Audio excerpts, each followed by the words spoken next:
Je ne sais pas pour vous, mais la page précédente du cahier de vacances m'a remotivé. Je commençais à me dire, ça va être pénible de mettre au point ce fichier, mais là, avec la macro, ça me simplifie un petit peu la vie. Donc maintenant, je suis en forme pour reprendre ma feuille de calcul. Avec notre première approche lors de notre modélisation, notre premier niveau de réflexion, nous avons vu que nous étions capables d'éliminer, à partir des valeurs existantes, donc la possibilité de retrouver cette valeur sur une même ligne, sur une même colonne ou dans un même petit carré 3 par 3.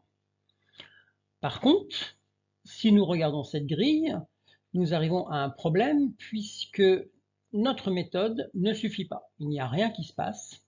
Et par exemple, nous ne sommes pas capables encore actuellement de détecter la position, en fait un 2 possible en S6. De même, nous ne sommes pas encore capables de détecter un 3 en V4, alors que pourtant ce sont des solutions uniques. Prenons l'exemple du 2. Le 2 en Q2 nous interdit d'avoir un 2 sur toute la colonne Q. Le 2 en R9 nous interdit d'avoir un 2 sur toute la colonne R.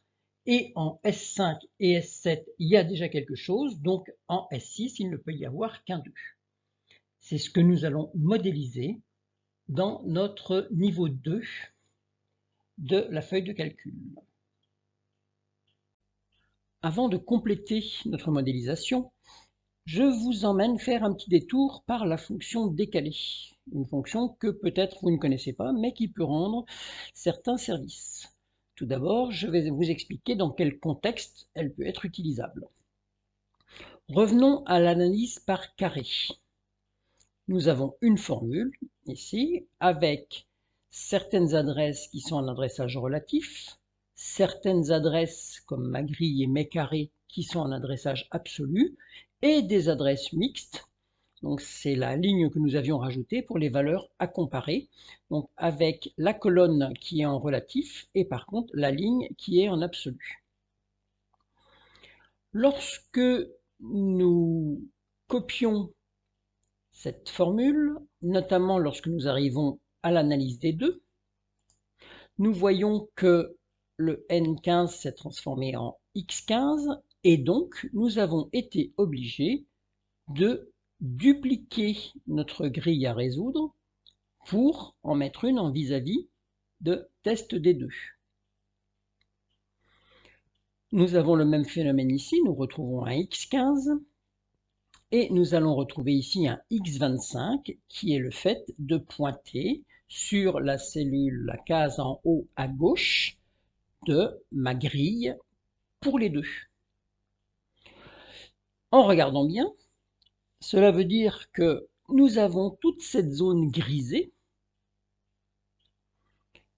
qui effectivement nous a été bien utile dans notre première approche, mais que nous pouvons peut-être supprimer à condition de modifier cette formule, et cette modification passe par la fonction décalée.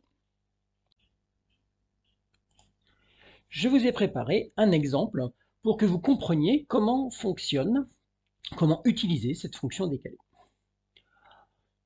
La fonction décalée va nous servir en fait à sélectionner soit une cellule ou soit une zone de cellule à partir d'une cellule de référence en disant je voudrais que tu regardes ce qui se passe 2 colonnes à droite ou à gauche ou 2 lignes au-dessus ou en dessous par rapport à ma référence. Prenons l'exemple avec le petit tableau en jaune.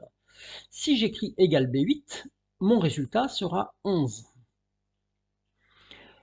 Si maintenant je demande à Excel de décaler son analyse, il part de B8, il met une ligne en dessous, 2 colonnes à droite. B8, une ligne en dessous, 2 colonnes à droite. Le résultat est 23. Cela marche aussi avec des zones. Par exemple, je vais prendre B8, C9, donc que je retrouve ici. Je demande à Excel, en partant de cette référence-là, de décaler la référence de 0 ligne et 1 colonne et je vais me retrouver avec la somme de C8, D9.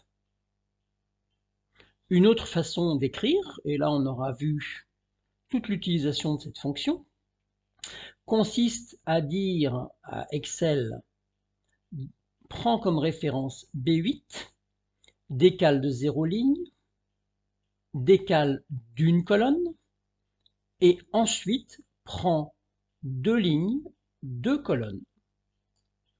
J'ai donc 4 paramètres. L'avantage, c'est que je n'ai pas une zone de référence, mais j'ai une cellule de référence. L'écriture est un peu différente. Après, c'est souvent au choix de chacun. Mettons en pratique ce que nous avons vu sur la fonction décalée sur une simulation de grille de Sudoku telle que nous l'avons sur la feuille de calcul. Rappelez-vous, certaines valeurs sont définies dans une grille qui se situe au niveau des mêmes colonnes que l'analyse des 1 et nous avons été obligés de les dupliquer pour pouvoir utiliser les formules en basculant de l'analyse des 1 à l'analyse des 2 jusqu'au 9. L'idée est donc de se passer de ces grilles intermédiaires qui fonctionnent très bien. C'est une autre méthode, après vous ferez votre opinion et lorsque vous aurez besoin d'utiliser décalé, vous choisirez un petit peu comment vous fonctionnez. Donc, en ligne 23, j'ai ajouté une ligne intermédiaire, donc une ligne supplémentaire, un paramétrage qui contient le nombre de décalages que je dois faire vers la gauche. Il est clair que pour l'analyse des 1, ce qui simule l'analyse des 1, je décale de 0 colonne.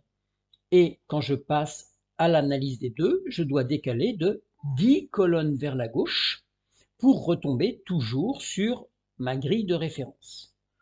Regardons la formule qui a été écrite donc pour la case en haut à gauche.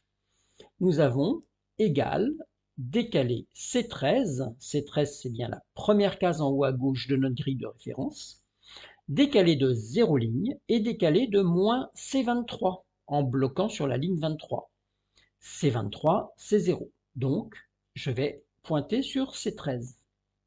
L'avantage, c'est que si je copie et que je colle cette formule, lorsque j'arrive sur ma grille qui servira à l'analyse des 2, je vais me retrouver avec C13 qui est devenu M13, mais je demande en compensation de décaler, donc de moins, la valeur que j'ai inscrite en ligne 23.